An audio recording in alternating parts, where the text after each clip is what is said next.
Bonsoir à toutes et à tous, c'est ravi de vous retrouver comme tous les soirs sur Média TV. Nous sommes en direct et nous sommes le mardi 8 mars. Pendant 60 minutes, vous le savez, nous essayons de décrypter pour vous ce qui fait l'actualité nationale et internationale. Nous le faisons pour vous, mais nous le faisons avec vous. N'hésitez pas à réagir sur les réseaux sociaux, sur la page Facebook de Média TV ou sur le compte Twitter de l'émission, sur le hashtag 60MPC. Vos questions et vos réactions nous permettront d'alimenter notre discussion de ce soir avec les invités qui ont accepté d'être sur le plateau avec nous. Sophia Slami, vous êtes initiatrice du projet Huwa Lihiya. Vous nous expliquerez tout à l'heure en quoi il consiste. Abdullah Chef Ouazani, vous êtes docteur en études islamiques. Vous êtes également chroniqueur à Lux Radio. Mehdi Aliwa, sociologue, professeur à l'Université internationale de Rabat. Et Jean Zaganiaris, vous êtes sociologue également, professeur à l'école de gouvernance et d'économie de Rabat. Vous n'y avez pas échappé, c'est aujourd'hui la journée internationale des droits de la femme et non pas la journée de la femme. On reviendra d'ailleurs sur cette dénomination. Certains pensent que c'est une journée inutile, devenue commerciale, marketing. D'autres, au contraire, pensent que c'est l'occasion de mettre en avant les luttes pour des droits qui restent encore dans beaucoup de pays comme le nôtre à conquérir. Nous avons eu l'occasion, sur ce plateau, dans 60 minutes, de consacrer plusieurs émissions à des thématiques liées aux droits de la femme. Du coup, aujourd'hui, nous avons voulu choisir un angle un peu différent, comprendre la vision des hommes et leur rôle quant à l'émancipation de la femme. Sommes-nous toujours dans une société patriarcale? Comment cela structure-t-il les rapports hommes-femmes? Les hommes sont-ils prêts à s'engager dans ce combat des femmes? Et si oui, comment? Droits des femmes. Que font les hommes? C'est le titre de l'émission de ce soir. Aujourd'hui, 8 mars, c'est donc la journée des droits de la femme. 24 heures pour mettre le projecteur sur les luttes encore à mener pour assurer une meilleure place aux femmes dans tous les champs socio-économiques et politiques. Mais qu'en est-il des hommes et quel est leur rôle dans ce long chemin vers l'émancipation? Hommes et féministes, deux termes que l'on a peu l'habitude de voir ensemble. Et pourtant, dès le tout début du 19e siècle, dans le monde arabe, des hommes prennent la parole pour défendre à la fin de l'ordre patriarcal et promouvoir la liberté des femmes. Ainsi du précurseur Qasim Amin, qui dès 1897 publie un ouvrage de référence, Tahrir al-Mar'a, la libération de la femme, ou du tout aussi célèbre tunisien Tahar Haddad, qui lui emboîte le pas en 1930, avec un autre livre, Notre femme dans la loi et la société.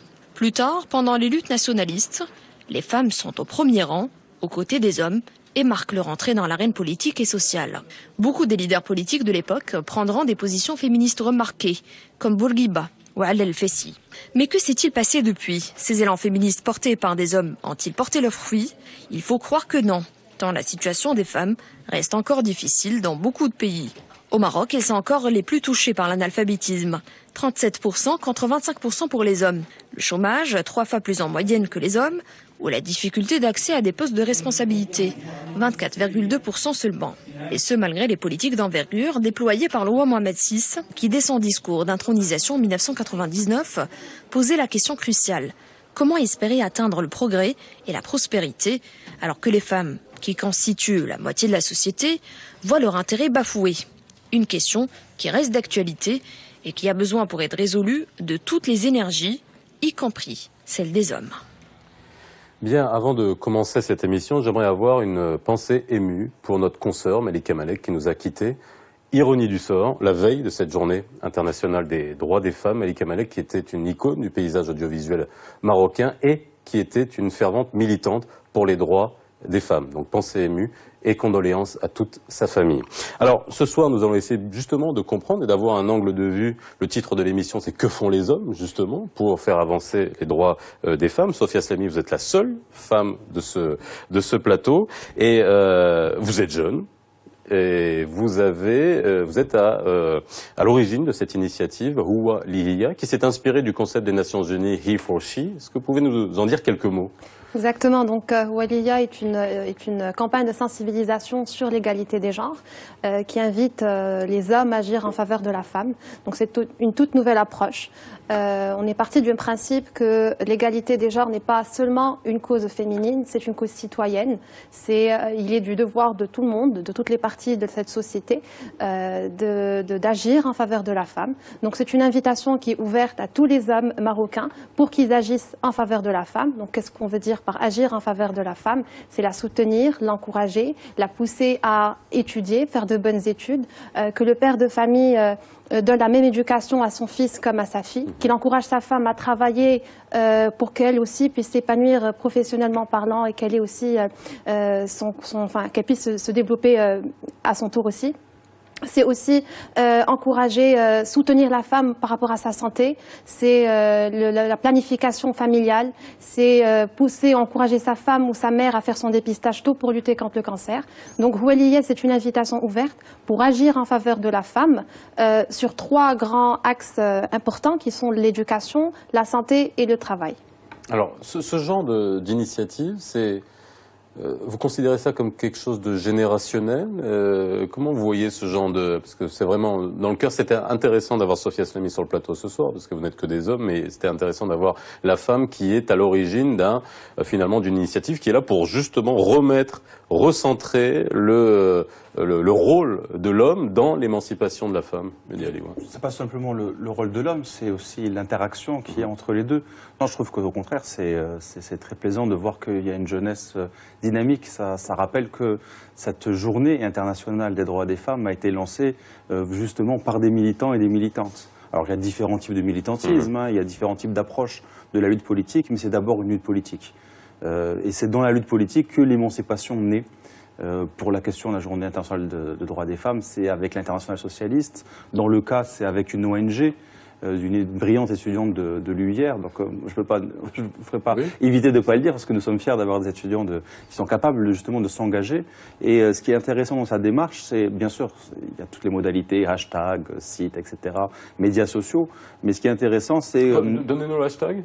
Hashtag Houaliya. Hashtag Houaliya. Ce qui est intéressant, c'est l'idée que c'est ensemble qu'on fera avancer les choses. Donc il y a l'idée de mouvement. Bon, le seul que je suis est intéressé par tout ce qui est mouvement social notamment. Jean Zaganieris. Oui, je rejoins ce point de vue. On sait que la tradition est quelque chose qui se réinvente de génération en génération. Et là, c'est intéressant de voir aujourd'hui de quelle manière on va réinventer une tradition en allant bousculer le patriarcat, comme vous le faites admirablement. Comment est-ce qu'on va justement penser l'égalité non pas comme une norme procédurale, mais comme une réalité, comme une pratique démocratique aujourd'hui dans le Maroc. Et ça, c'est extrêmement important. Comment on va essayer de rassembler et non pas de diviser, ne pas être forcément dans des luttes dogmatiques où il s'agit d'inverser les rapports de domination. Non, là, il s'agit de penser l'égalité, l'équité, la place de tous dans une société plurielle, de favoriser les chances auxquelles ont droit les uns et les autres. Et là, de ce point de vue, je trouve le projet est extrêmement salutaire. Dans la littérature marocaine, vous avez, par exemple, je pense à Driss Shraibi, les différentes représentations de la mère. Quand on voit dans le passé simple, en 54, on voit la mère extrêmement soumise au patriarcat, dominée. Et quand on voit la civilisation mammaire une ou deux décennies plus tard, là, il est intéressant de voir qu'il y a une autre représentation de la mère. Dans la civilisation mammaire, c'est un moment, la mère qui sort dehors, dans la rue, au moment de l'indépendance. C'est la mère qui s'intéresse à un savoir, la mère qui, justement, rompt avec une tradition parfois nationaliste, extrêmement sectaire, et qui s'ouvre à un devenir monde, qui s'ouvre à un universalisme. Et là, il y a des choses, je pense, très très intéressantes dans la littérature également, pour penser aujourd'hui la place de la femme dans la société. Et quand je dis la femme, c'est pas entendu dans une essence, c'est vraiment la pluralité des femmes dans leur manière de s'auto-construire en rompant avec tout un ensemble de contraintes et d'assignations de genre qui leur sont malheureusement parfois inculquées avec violence. Abdullah Cheifouazeni. Je soulève 2 points intéressants. Le premier, c'est que on a vu un petit peu dans la revue, au début de l'émission, qu'il y avait des hommes à travers l'histoire qui se sont un petit peu élevés pour défendre les droits de la femme, pour pousser à son émancipation. Ce qui fait plaisir, c'est qu'aujourd'hui, c'est les femmes elles-mêmes, aujourd'hui, qui prennent l'initiative de défendre leurs droits, de réclamer leur position légale et légitime dans la société. Ça, c'est très intéressant, surtout qu'on a des jeunes aujourd'hui qui vont dans ce sens-là. Deuxième point très intéressant, c'est que le principe de ce mouvement, c'est que on agit ensemble et qu'on arrête de mettre les uns contre les autres. Ce n'est pas les femmes contre les hommes, mais c'est les femmes et les hommes ensemble pour une meilleure société, pour une meilleure famille, pour une meilleure compréhension mutuelle et pour une émancipation et un développement continu de la société. Et là, je me rappelle d'une citation d'un sage à qui on a posé la question sur la femme, ce qu'il pense de la femme. Et il a dit, la femme représente la moitié de la société. Et elle met au monde l'autre moitié. Ça, vous me l'avez dit la dernière fois et je l'utilise souvent. Hein, voilà. Et donc, non, la vrai, femme est une société à part entière. C'est ça, aujourd'hui, la vision qu'on doit avoir de la femme, sa position stratégique importante dans la société, sa contribution primordiale dans l'émancipation, dans le développement de la société, de la famille. Et c'est à partir de là qu'on va agir ensemble, main dans la main, pour un meilleur avenir. Alors, on va revenir, bien sûr, je vais vous poser la question, est-ce que finalement la réaction des hommes, parce que le propos de ce soir, c'est justement de savoir est-ce que les hommes sont prêts à embrasser cette cause, à soutenir la femme, parce que c'est quand même le point focal de votre action. Mais je rebondis juste sur quelque chose que vous avez dit. Dans l'histoire, on a vu des hommes qui s'engageaient, qui avaient des positions qui étaient totalement féministes. On avait des hommes féministes. Je reprends Qassim Amin, Mansour Fahmi, donc deux Égyptiens, c'était déjà au 19e siècle, qui étaient en train de réfléchir sur ces questions-là. On n'a pas perdu en route, là? Finalement, vous êtes en train de nous dire, la bonne nouvelle, c'est que les femmes reprennent le flambeau. Est-ce qu'il fallait que, justement, les hommes abandonnent le combat pour que les femmes reprennent ça en cours de route? Mehdi Aliou. L'Égypte, c'est vrai que la Nahda, ce qui s'est passé en Égypte à ce moment-là va révolutionner tout le monde arabe. Mais bon, l'Égypte aujourd'hui connaît une situation bien différente et elle nous inspire moins que ce qu'elle a pu nous inspirer auparavant. Pourquoi pas demain au Maroc aussi, une inspiration au niveau régional. Nous avons lancé beaucoup de chantiers. Peut-être qu'ils sont plus discrets à l'échelle internationale, mais je pense qu'ils porteront leurs fruits. La question des hommes, est-ce que les hommes sont prêts? Les hommes marocains, on va rentrer directement dans le vif du sujet, les hommes marocains sont pas vraiment prêts. Et ça, on le verra de manière concrète, parce qu'avec cette initiative, vous avez quand même une température, là, vous êtes en train de voir, est-ce que finalement, la réaction des hommes... Je suis intéressé de savoir ce que vous dira Sophia, mais je pense qu'ils ne sont pas complètement prêts, mais tout simplement pourquoi? Parce que c'est une situation de domination. Et les dominants n'ont pas intérêt à perdre cette domination. Donc il faut essayer de justement expliquer comment ce système de domination s'est mis en place, qu'est-ce qui a fait qu'on en est arrivé là pour pouvoir convaincre les personnes. Mais si vous voulez, il y avait bien sûr des Blancs qui luttaient contre l'esclavagisme aux États-Unis, mais ça ne veut pas dire que la société blanche était prête complètement à l'émancipation des Afro-Américains. On ne sommes pas dans un cas d'esclavagisme, bien sûr, mais nous sommes dans des cas... si vous regardez les statistiques sur la violence faite aux femmes, nous sommes quand même c'est quand même très préoccupant. Et je tiens à rappeler que malheureusement, ce n'est pas qu'une question marocaine, c'est vraiment au niveau mondial. Même dans les sociétés où les femmes ont gagné le plus de droits, on a des problèmes de violence qui sont notamment de violence sexuelle, qui sont à des taux qui font pâlir un père comme moi qui a 2 filles. Et je me dis, mais dans quel monde on va les faire grandir? On est dans le même cas. On reparlera de la domination, parce que c'est dans Zagagnaris. Alors, j'ai préparé. Quand je sais que vous venez, je suis allé lire du Bourdieu. Je vous dis, j'ai sorti quelques citations, et je sais, parce que dans son ouvrage, la domination masculine, on est en plein dedans, on verra de quelle manière c'est traité. Concrètement, vous avez eu déjà des retours, de voir la réaction, justement, des jeunes hommes marocains par rapport à ça? Est-ce qu'il y a une vraie prise de conscience? Est-ce qu'il y a une prise de conscience de façade, ou vraiment de fond, ou ce que disait chez les Voisani, en gros, que voilà, et je reprends à souhait cette citation qui est que la femme représente la moitié finalement des Marocains et elle donne naissance à l'autre moitié. Est-ce que ça c'est un élément qui est pris en considération? Alors je risque de vous surprendre. Donc dans le cas des actions de Oualiya, nous avons entamé le 8 février une tournée universitaire, donc Oualiya University Tower, où on fait la tournée de toutes les universités du Maroc pour sensibiliser nos jeunes sur la situation de notre pays en termes d'égalité des genres, mais surtout pour présenter cette nouvelle approche. Alors, contrairement à ce que je pensais, les hommes étaient beaucoup plus favorables que les femmes. Alors les hommes étaient plus là à débattre, à dire oui, peut-être que vous avez finalement raison, même s'ils n'étaient pas pour à 100%, où il y avait des points sur lesquels il y avait un désaccord, mais ils étaient beaucoup plus favorables que les jeunes filles présentes dans les salles au sein des universités. Donc je pense qu'au contraire, c'est une nouvelle approche qui parle plus aux hommes et qui leur fait un petit peu plaisir, je dirais, même si voilà, ils se disent, oui, vous avez raison, finalement, moi aussi j'ai un rôle à jouer dans la réalisation de l'égalité des genres, c'est aussi ma responsabilité.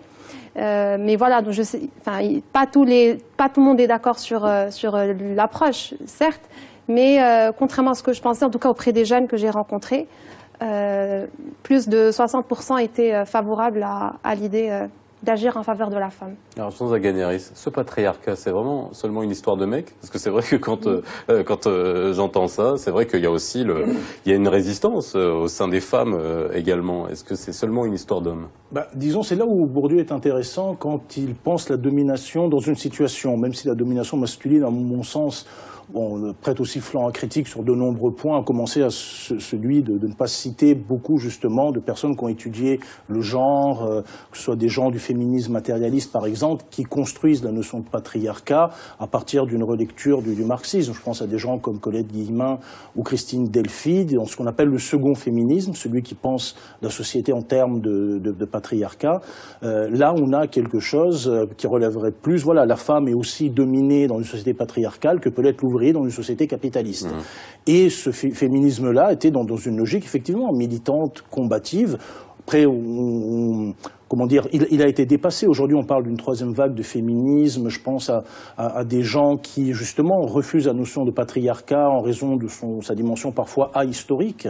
Par exemple, Amélie Le Renard, qui a fait une très belle recherche sur les femmes et espaces publics en Arabie Saoudite. Dans son livre, elle rejette la notion de patriarcat, justement, non pas pour nier la spécificité des situations de domination, mais pas prendre un concept passe-partout, le patriarcat, et l'appliquer sur n'importe quelle situation décontextualisée par le chercheur. C'est en contextualisant que beaucoup aujourd'hui de personnes qui travaillent sur le genre laissent tomber ces gros concepts pour s'intéresser aux dominations entre les genres dans des situations précises. Et là, ce que disait mon ami Mehdi Aliwa, justement, peut être très très intéressant. Quand on voit, par exemple, je pense à des gens qui travaillent dans la sociologie des organisations sur ce qu'on appelle le plafond de verre auquel certaines femmes sont confrontées en entreprise et qui les empêche par-delà le droit, c'est même pas une question de droit, hein, la domination masculine, c'est des situations. Vous avez des situations où, par exemple, le droit, à un moment, impose de rémunérer de la même manière les hommes et les femmes. Vous pouvez avoir même, si vous n'avez pas des jurisprudences qui viennent avec, si vous n'avez pas dans des entreprises une culture d'entreprise éthique et humaniste qui, justement, met les gens sur des logiques d'égalité et ne perpétue pas les dominations de genre en privilégiant tantôt des postes à responsabilité réservés aux hommes, ou bien mettant les femmes dans des situations parfois où elles savent que si elles veulent un poste de responsabilité, il faut rompre avec l'éthique, avec l'honnêteté, et tous les coups sont permis pour dépasser ce plafond de verre et arriver à des postes de responsabilité. Tant qu'on ne sera pas dans une réflexion sur la domination en situation des rapports de genre, je pense que le droit ne servira pas à grand-chose. Vous pouvez avoir de très belles lois, si elles ne sont pas appliquées, si vous n'avez pas les mentalités qui vont avec, pour parler comme Alexis de Tocqueville, ça sert à rien, vous voyez, d'avoir des beaux principes normatifs. Et c'est là où Bourdieu a raison. Je pense que la chose la plus intéressante dans la domination masculine, c'est quand Bourdieu dit la domination masculine n'est pas qu'une affaire de prise de conscience. C'est pas parce qu'on va prendre conscience qu'il y a une domination masculine qu'on va faire de belles lois et que les choses vont changer. Non, c'est une question vraiment de déconstruction des structures socialement incorporées qui font que dans parfois l'inconscient collectif, les hommes sont dominants, ou du moins les hommes doivent occuper telle ou telle place hégémonique, et les femmes vont rester subalternes, subordonnées. C'est pour ça que moi je pense que la masculinité est un privilège avec lequel il faut rompre. Je dirai jamais à ma femme tout l'amour que j'ai pour elle, tout ce que je lui dois dans ma vie, et que sans elle je ne serais rien. Et je pense qu'un chercheur ne balance peut-être pas ça à la télé, mais bon, moi j'assume pleinement. Et je pense que c'est elle sait, voilà, elle sait ce que je lui dois. Elle sait justement que sans elle je ne serais rien. Et je pense qu'à un moment c'est ça, peut-être briser le patriarcat, briser certaines structures sociales, balancer des choses peut-être qu'on dit pas habituellement dans l'entreprise, dans le monde familial, etc. Alors, Abdullah Chelfouazani, c'est vrai que quand on parle de patriarcat, on utilise souvent ce terme pour désigner les sociétés arabo-musulmanes. Ça devient, voilà, c'est l'espèce d'étiquette qui nous est collée. Est-ce que c'est justifié, mais est-ce que ça existe aussi par ailleurs? Alors, première chose, l'esprit patriarcal n'existe pas que dans les sociétés arabo-musulmanes, mais il existe partout. et Aliwa vient juste de citer les statistiques de violence faites aux femmes aux États-Unis, en Europe, partout. Je peux vous citer juste le cas de l'Inde, les violences sexuelles, et les cas de viol, le nombre de viols, c'est pratiquement du quasi quotidien, mais en nombre à 2 ou 3 zéros. C'est-à-dire c'est des chiffres faramineux. Donc ce n'est pas quelque chose qui est exclusif à une certaine société, mais c'est une mentalité qui existe. Il y a une mémoire collective qui retient un certain nombre de pratiques où l'ego est vraiment très présent de l'homme vis-à-vis de la femme. Et c'est pour ça que moi je dis aujourd'hui, nous en tant que société musulmane, nous avons un privilège. Nous devons prendre justement l'initiative d'aller en avant et de déclarer et de dire que nous pouvons changer énormément de choses en conformité avec la loi musulmane. Vous savez que l'obligatoire et l'interdit dans la vie de tous les jours, dans la religion musulmane, est tellement restreint. Et tout le reste, c'est du permis. Donc nous avons énormément d'espace où c'est permis, où on peut justement agir en faveur de la femme pour rétablir la position légitime de la femme dans la société, rétablir sa position dans l'économie, dans la politique, dans la culture, dans le sport, dans l'art, dans la musique, pratiquement dans tous les domaines, sans avoir aucune restriction jurisprudentielle. Mais moi, à chaque fois que je vous écoute, Siwaz Zani, je vous pose toujours la même question. C'est en gros comment on fait relayer ça sur le terrain. Et encore une fois, et c'est là où peut-être où est le rôle des hommes. On peut parler des manuels scolaires aussi, du rôle de l'éducation nationale. On voit bien que si on prend quelques manuels scolaires que j'ai eu l'occasion de feuilleter, on voit la catégorisation qui est faite. On enferme la femme dans un carcan de clichés qui est qui sont là et qui perdurent. On peut même le dire avec les campagnes marketing, à un moment donné. Oui, voilà, c'est ce carcan. On a confondu modernité, émancipation et pédicure, manicure. Hein. Ça fait peur aujourd'hui, les campagnes publicitaires, qu'il y a à l'occasion de la journée de la femme, qui est déjà un terme galvaudé, on va offrir un cocktail moins cher, un massage moins cher, une pédicure moins chère. Il y a même eu une vidange. C'est une bonne chose, mais c'est une vidange intellectuelle. Oui, c'est en un mot ou en 2 mots? Ah, c'est pas mal, ça. Je sais pas. Une vidange, oui. Mais alors, on reviendra à ça, mais justement, la perception par rapport à l'instrumentalisation de cette journée, vous la percevez comment? C'est vrai que bon, on a choisi cet angle-là aujourd'hui. Ce matin, à la radio, j'ai axé sur les chefs, les femmes chefs d'entreprise, mais aujourd'hui, on avait choisi d'avoir le regard des hommes. Vous pensez vraiment qu'aujourd'hui, la manière avec laquelle, je parle bien au niveau local, au niveau national, au niveau marocain, est-ce qu'on prend le bon bout?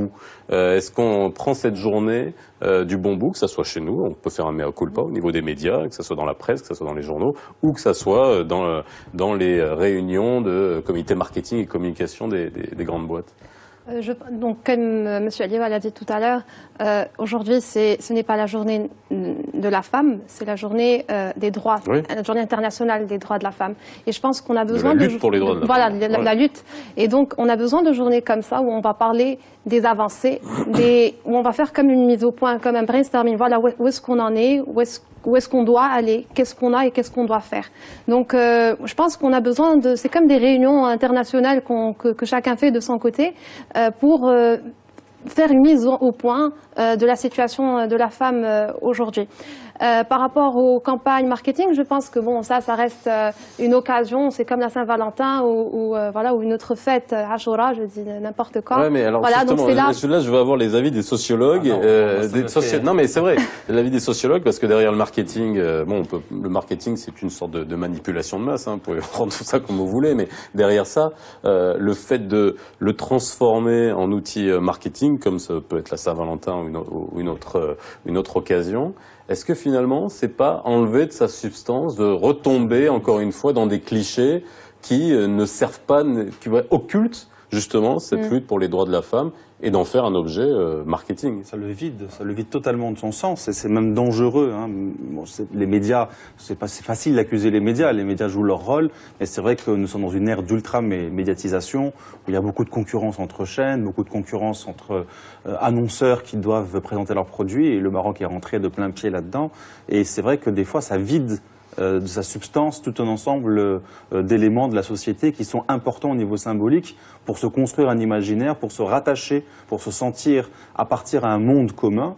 On a besoin d'avoir des images qui soient plus ou moins claires, des messages qui soient plus ou moins compréhensibles. Or, dire le jour de la journée des femmes, les hommes doivent acheter des bijoux aux femmes, il y a un problème quand même, et on vous fait 50% parce que c'est la journée de la femme. C'est un problème. Moi, le peu de cheveux qui me reste, je me le suis arraché quand j'ai entendu cette publicité. C'est très grave. Pourquoi c'est très grave? Parce que ça cantonne les femmes dans un rôle qui est un rôle de celles qui reçoivent pour mieux servir les hommes par leur beauté ou par leur charme.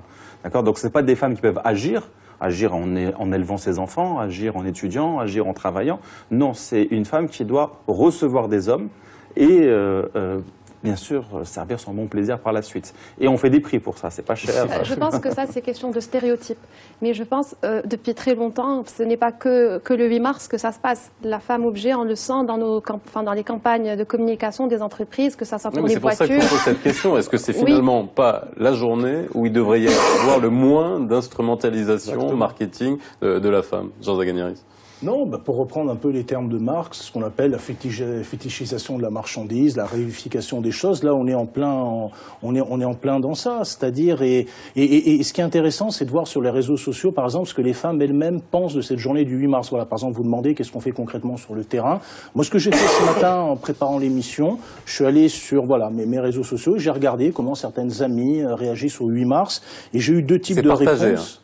C'est partagé. Oui, c'est partagé, mais j'ai deux types de réponses qui montrent bien justement la réification que vous évoquez. C'est-à-dire, il y a certaines de mes amies qui se disent, voilà, alors elles disent, si aujourd'hui il y a un mec qui m'offre des fleurs ou qui vient jouer la sérénade en bas de chez moi, c'est qu'il n'a rien compris.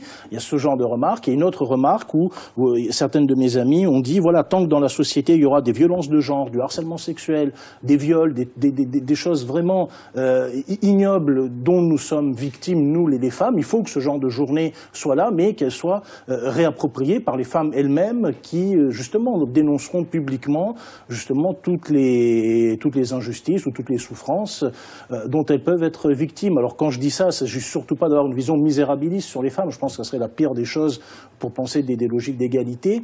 Mais ce que disait tout à l'heure mon collègue, à un moment, il y a un espace public, il y a une société du spectacle, il y a des médias. Donc, à un moment, l'enjeu pour les chercheurs, les sociologues, c'est de surtout ne pas parler à la place des autres et de balancer parfois leurs théories fumantes sur les plateaux, mais c'est justement de restituer la parole de ceux qui n'ont pas forcément accès à l'espace public, en essayant de la restituer, alors en la déformant un minimum. Et c'est là où les études sur le genre, que ce soit, alors là je vous ai amené quelques livres, peut-être on verra tout à l'heure, mais oui, on va les montrer.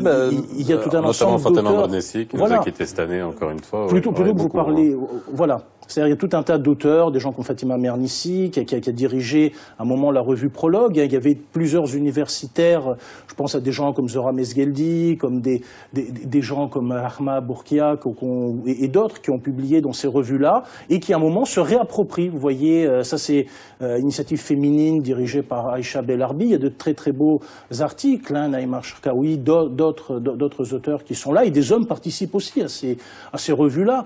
Donc vous voyez, à un moment, c'est là où pas beaucoup, ça c'est la question que j'allais vous poser. Alors, pas beaucoup, non, mais c'est vrai. Il faudrait poser aux intéressés. Je pense que Zora Mesgeldi, que je dois revoir bientôt et que je salue très très amicalement, et qui œuvre beaucoup dans la formation doctorale genre, culture et société de la faculté de Henshaw. Voilà, là, plutôt que vous parler de moi, parlez des autres, et notamment de ce que font certaines chercheuses sur ces questions-là. Je pense qu'à un moment, le rôle du sociologue, c'est aussi peut-être celui-là, de ne pas parler à la place des gens, mais restituer des choses qui existent et leur donner de l'ampleur dans cette société du spectacle, de toute façon, qui fait partie des données structurelles avec lesquelles nous composons tous. Et là, du coup, on peut justement, alors là, défétichiser l'image de la femme. Le 8 mars, c'est peut-être tout, sauf justement peut-être offrir des fleurs, sauf à celles qui le souhaitent. D'ailleurs, il faut aussi déshomogénéiser justement les femmes, penser la pluralité des féminités. Là, on est quand même sur ces campagnes marketing, c'est les femmes d'une certaine classe sociale, parce que si on repart, si on pouvait parler des femmes aussi qui sont dans le rural et qui sont dans des situations qui sont bien loin de cette société de consommation, c'est aussi un sujet extrêmement important à traiter. Le rôle des hommes, on y revient après une petite pause.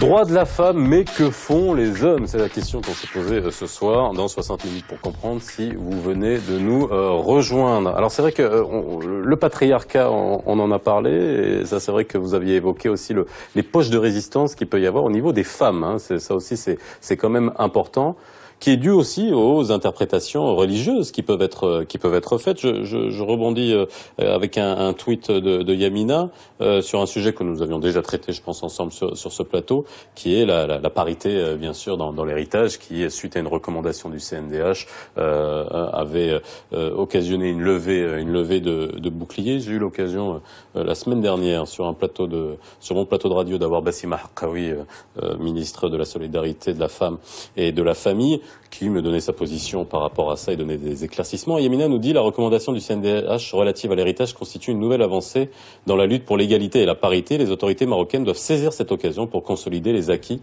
des femmes marocaines. Et dans ce débat-là, c'est vrai qu'on a pu voir autant de levées de boucliers de la part des hommes que de la part des femmes. Si vous avez encore une fois, ce type de débat, le fait qu'on ait pu poser le débat, parce que je me rappelle quand on avait fait l'émission à l'époque, c'était déjà la simple question, c'était est-ce qu'on pouvait poser le débat? Aujourd'hui, le débat a été posé depuis, on a pu en discuter. Ça, ce sont de genres de discussions, de débats publics qui permettent notamment l'avancée des droits de la femme et de...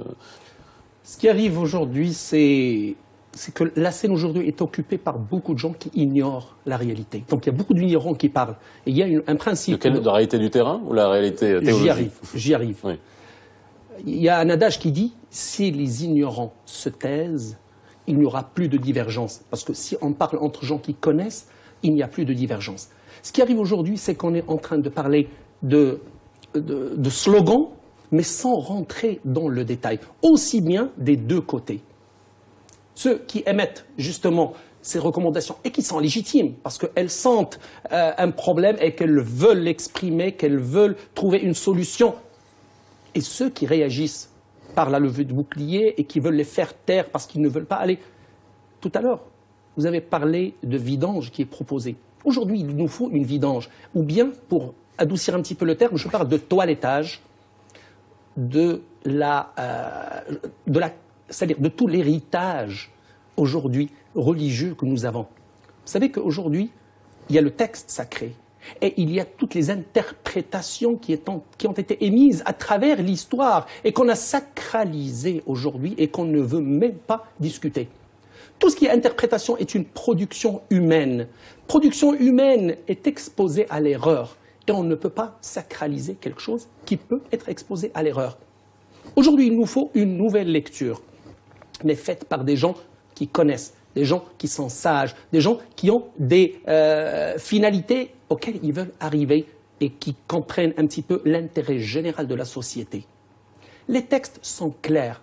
Aujourd'hui, quand on parle de la parité, quand on parle de la parité homme-femme, mais quelle parité? Vous savez que la femme hérite dans la jurisprudence islamique de 34 manières différentes. C'est-à-dire elle a 34 positions d'héritage.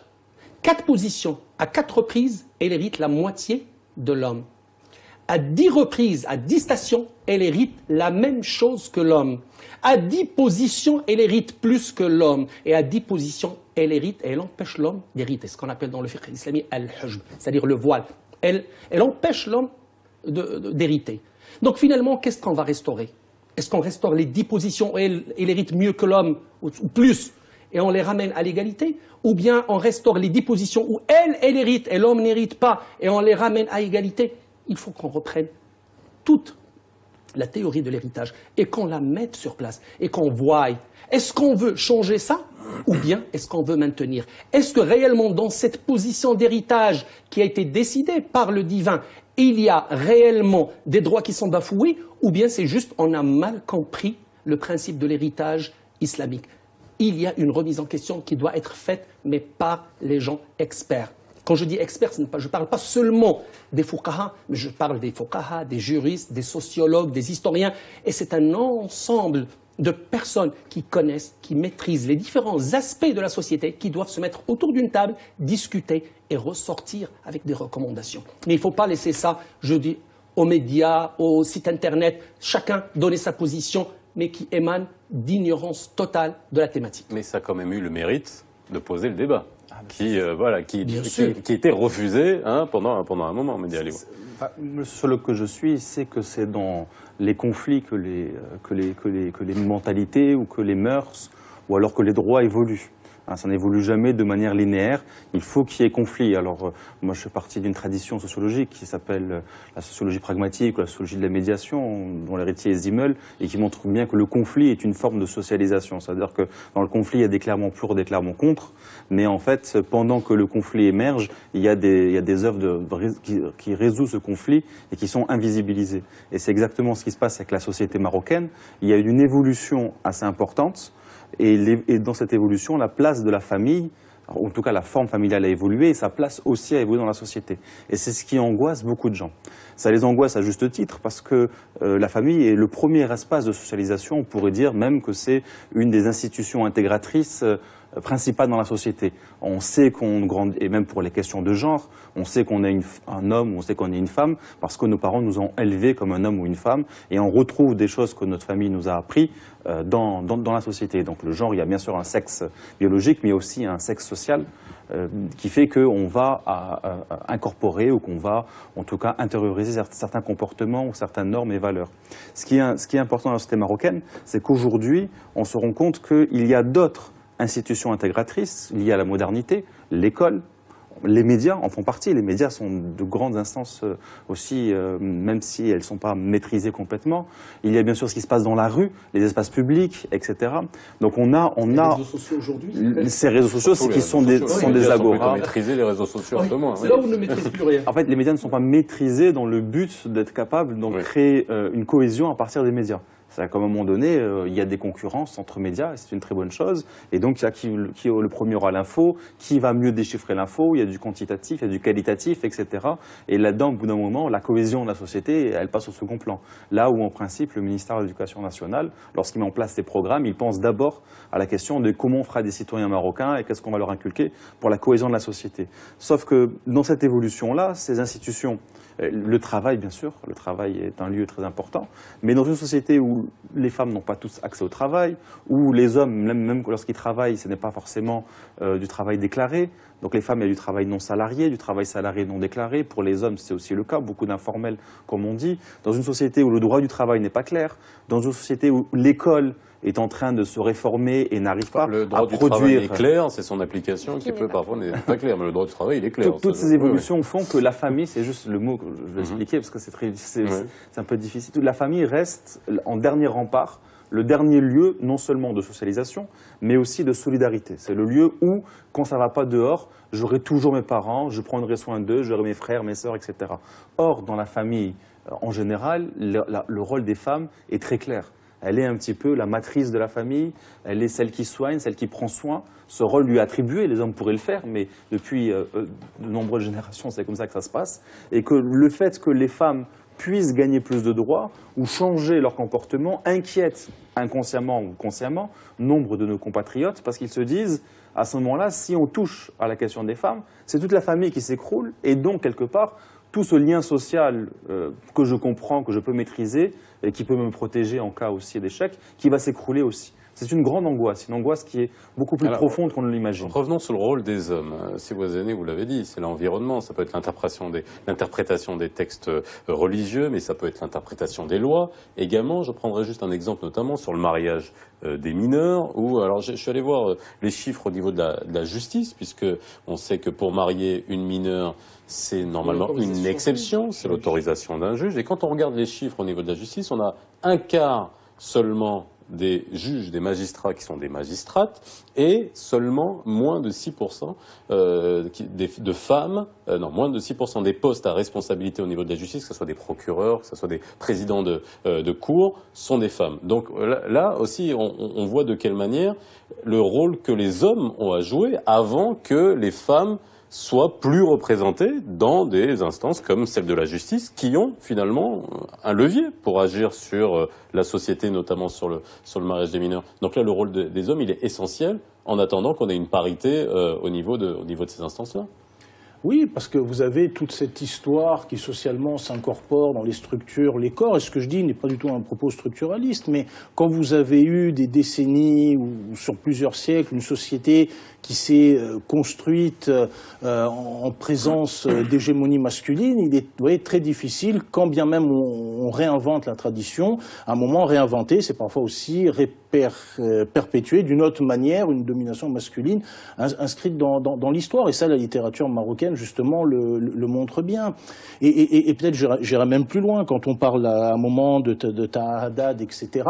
Bon, je pense aux travaux d'Abderrahim Lamchichi qui à un moment a déconstruit ces auteurs-là, c'est-à-dire on en a fait aujourd'hui des leviers du féminisme, alors que quand on les lit, voilà, comme vous disiez, quand on vient en texte, il y a des propos parfois extrêmement conservateurs, et qu'à un moment, c'est aussi l'histoire qui a fabriqué certains hommes comme étant soi-disant féministes, alors que dans le contexte et les pratiques langagières qui étaient les leurs au moment où ils publient, c'était pas du tout ça l'intention. Il y a des lectures rétrospectives de l'histoire. Moi, je pense, et je reviens toujours à ça, qu'il y a une domination masculine profondément incorporée socialement à travers l'histoire, et qu'il est très très dur de changer ça, et qu'à un moment, pour changer ça, il faut parfois briser des structures. Le champ politique, le champ juridique est construit par des hommes et pour des hommes. Et je pense que l'une des issues, c'est que les hommes renoncent à leur privilège, justement, à leur hégémonie, renoncent à ce privilège masculin, et à un moment expérimentent d'autres voies. Alors là, le sociologue n'est pas là pour dire ce qu'il faudrait faire, mais si on prend rien que la logique du droit, moi je reste très très pessimiste.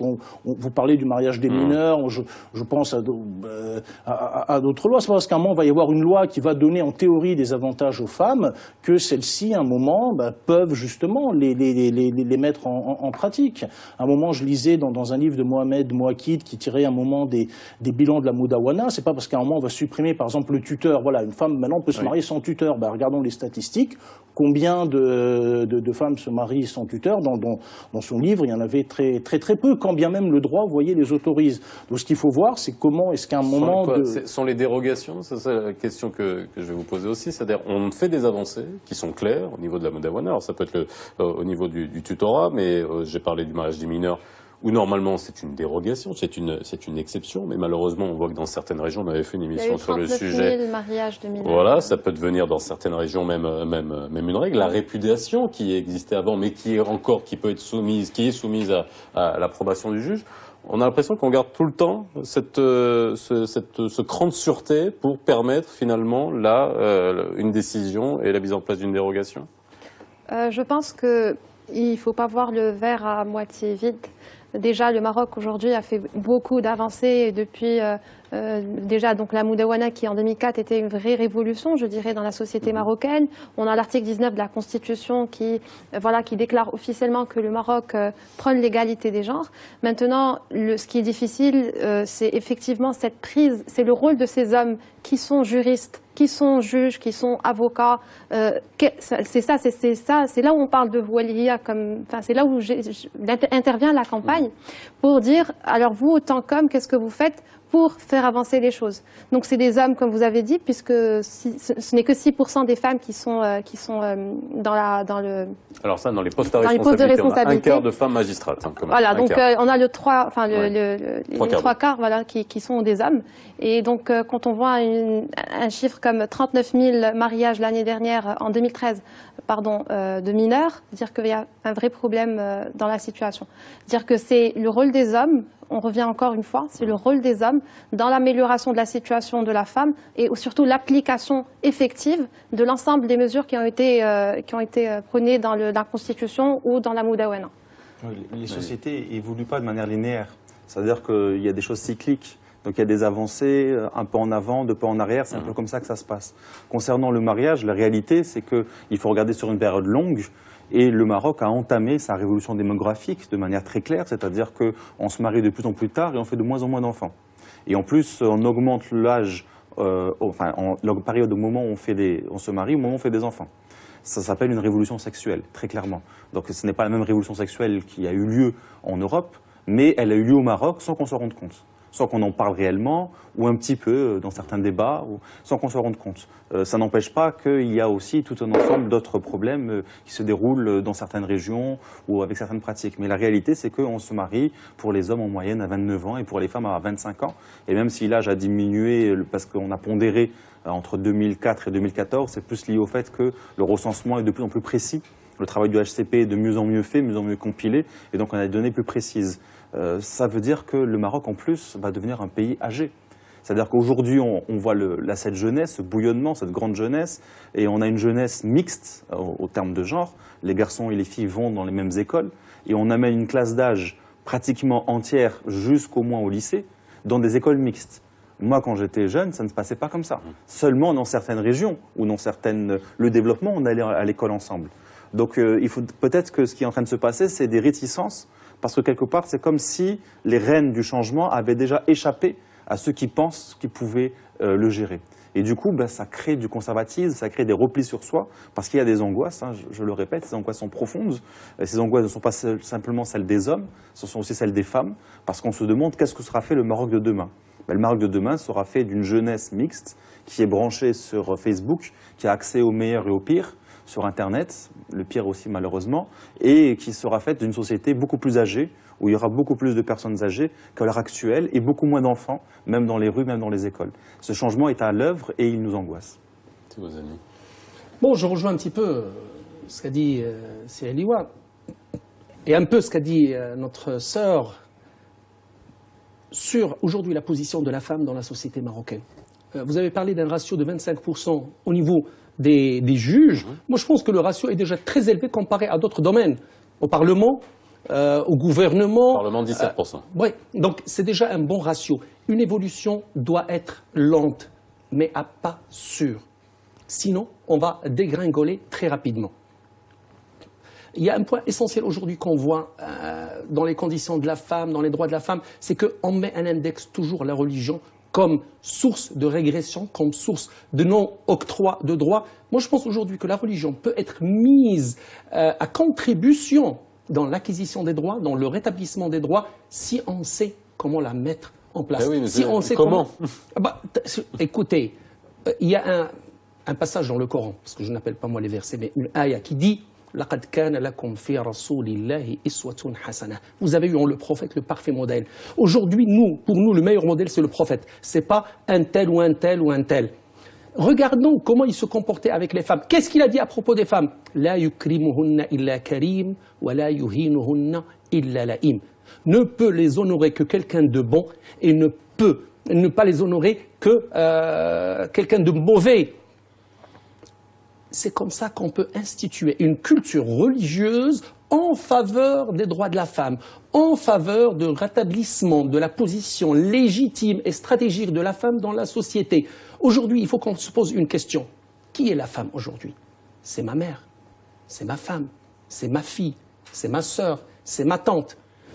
Vous avez parlé de vos filles. J'ai une fille que j'aime, que j'adore, et je me pose la question sur son avenir. Comment elle va vivre son avenir? Comment elle va vivre son mariage? Comment elle aura son foyer? Comment elle va se comporter avec son mari? Quelles seront les lois et les droits qu'elle peut faire valoir en cas de problème?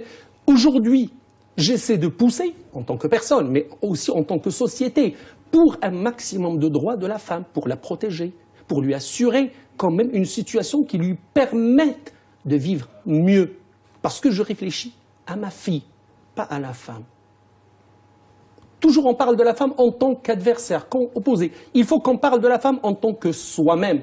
Parce que ma femme, ma fille, ma mère, c'est une partie de moi-même. Partons de ce principe-là, de cette conviction-là, je vais toujours agir en faveur de la femme, en faveur de ses droits, en faveur de sa position. Alors on parlait du rôle de l'homme, bien sûr, parce que dans la structure familiale, il y a le père, il y a la mère, mais le rôle de la mère, finalement, je m'éloigne un peu du rôle de l'homme, mais le rôle de la mère qui va élever son garçon, qui va justement, soit il a une sœur, soit il a un frère, et qui va être dans l'espace public. Ça me permet de parler d'un sujet qui est souvent mis sur le tapis, et à juste titre, on en a parlé, d'harcèlement sexuel dans la rue, même le code pénal veut lui insérer plus de sanctions pour le harcèlement sexuel. Après, son application, c'est autre chose. choses, hein, bien sûr. On sait le parcours du combattant que ça peut être pour une femme qui est harcelée sexuellement, soit en entreprise, soit dans l'espace public. Mais là, finalement, on revient au rôle de la femme, opposé au rôle de l'homme, qui élève son garçon, qui élève un futur homme qui sera en contact avec les femmes dans l'espace public. Là, le rôle, il est plus central que le rôle de l'homme à ce moment-là. Là, je pense qu'il y a Rita El-Khayat qui a écrit des choses extrêmement intéressantes sur la façon dont certaines femmes perpétuent la domination masculine, justement en inculquant à leurs filles comment se soumettre à ces structures sociales. Alors ça ne veut pas dire que forcément les filles s'y soumettent. Et là, je pense qu'il y a un très bon miroir de la société marocaine qui est le monde des arts. Moi, je travaille sur la sociologie de la littérature et là, je peux vous dire qu'il y a beaucoup de représentations, justement, beaucoup de représentations des femmes, tant du point de vue de la domination qui est vécue que des pistes parfois utopiques d'émancipation. Hein. Il y a des auteurs, je pense à des gens comme Batra Belsi, des gens comme Souad Barrechar, des gens comme Maria Guessous. Il y a tout un tas d'auteurs qui, à un moment, utilisent leur vie, les choses qu'elles voient dans le réel comme des matériaux. Moi, je fais beaucoup d'entretiens sociologiques avec, justement, des écrivaines et des écrivains, et je les fais parler de la façon, pas forcément leur trajectoire biographique, mais de la façon dont elles écrivent sur le réel. Et là, vous avez autant de situations où le sacré coexiste avec le profane, autant d'usages sociaux multiples du religieux, autant d'un rapport extrêmement ambivalent, complexe et muable à l'égard de la tradition. On n'a pas le même rapport à la tradition selon qu'on ait 20 ans, 30, 40, selon qu'on soit marié, célibataire, selon qu'on ait une rupture. Je pense à un auteur qui s'appelle Mamoun Lahbabi, qui a publié 12 romans. C'est un des auteurs majeurs de la littérature marocaine. Et les 3/4 de ses romans, pour pas dire tous, sont consacrés à la question des femmes. Et un terme qu'il utilise souvent, c'est qu'il dit on vit dans une société qui est mal faite. Mal, M-A-L, voilà, E. Et pas mal, mais M-A-L-E. Et justement, la littérature, à un moment, ne serait-ce qu'en restituant justement ces arbitraires, à un moment, aide la société civile. Vous parliez de citoyenneté tout à l'heure. La littérature, en restituant justement ces injustices, parfois ces actes de cruauté, toutes ces questions, amène justement à les penser, alors sans forcément apporter de réponse. Vous voyez, parfois le piège, c'est qu'est-ce qu'on fait, et les hommes, ça serait, on est là sur un plateau télé, puis on va dire on fait comme ça, etc. Je pense rien qu'apporter aux spectateurs des éléments de réflexion, rien que mettre sur le tapis des choses qui peuvent exister, rien que de parler, ne serait-ce que ça, rien que de parler des auteurs femmes du champ littéraire marocain. Moi, je pense à une jeune auteure qui s'appelle Khadija Azi, dont j'ai lu une nouvelle. J'espère qu'un éditeur, alors parfois le monde de l'édition est extrêmement masculin, extrêmement androcentré. Non, je le dis publiquement parce que ça, c'est ma recherche. J'espère qu'à un moment, un éditeur va repérer, par exemple, des jeunes auteurs femmes qui ont des choses à dire et pas forcément, vous voyez, toujours privilégier une perpétuation des héritages au sein du champ, mais à un moment prendre des risques et réellement mettre des questions de société, et notamment des questions de société touchant à tous ces problèmes que nous évoquons dans cette émission, qui vont les mettre dans le champ culturel et amener la société civile, du coup, à s'emparer de ces questions, à réfléchir, à interpeller le politique, puisque le champ artistique, le champ culturel est à la fois distinct, mais en relation avec le champ politique. On a vu les débats autour du film de Nabil Ayouch, par exemple, autour de Meuchlov. On ne peut pas dire que ce qui se passe dans le champ artistique n'interpelle pas le politique, mais au moins Nabil Ayouch a eu le mérite de montrer, je pense, la domination masculine dans ce qu'elle a de plus cru au sein de son film, la femme objet, la femme qui rampe. Alors, ces images ont choqué peut-être certaines personnes, mais si on a une lecture, oui, je dirais... Oui, c'est sûr. Je dis peut-être parce que je suis toujours optimiste, moi, sur le genre humain. Mais à un moment, on peut aussi regarder ce film-là en se demandant, voilà, la femme objet dont vous parlez, c'est ce qu'il montre dans ce film. Qu'est-ce qu'on fait? C'est-à-dire, est-ce qu'on accepte que la femme soit simplement objet de désir, ou est-ce qu'elle peut être elle-même autre chose que ça, et peut-être même aller plus loin, être sujet elle-même de désir, et pas simplement l'objet du désir masculin? Oui, sur cette question-là, c'est important. Je reviens à une histoire de famille. Le Maroc a changé profondément de forme familiale. On est passé de la famille communautaire, où c'était en fait, avec beaucoup de mariages endogames, hein, le Maroc et la région du Maghreb avaient beaucoup de mariages endogames, c'est-à-dire on se mariait entre cousins, parce qu'en fait c'était deux familles qui se réunissaient. Et donc même si il y avait bien sûr un couple, il y avait des enfants qui en sortaient, la conjugalité était moins importante qu'aujourd'hui. Et donc les femmes, elles vivaient avec les femmes et elles ont avec les hommes, peu importe le mode d'habiter, que ce soit dans les riads traditionnels, que ce soit dans les khaymas, que ce soit dans les tentes, peu importe le type d'habitat. Aujourd'hui, on est passé à la famille conjugale. Alors, c'est pas tout le Maroc et partout, mais c'est la forme dominante et c'est la forme qui sera presque exclusive d'ici quelques années.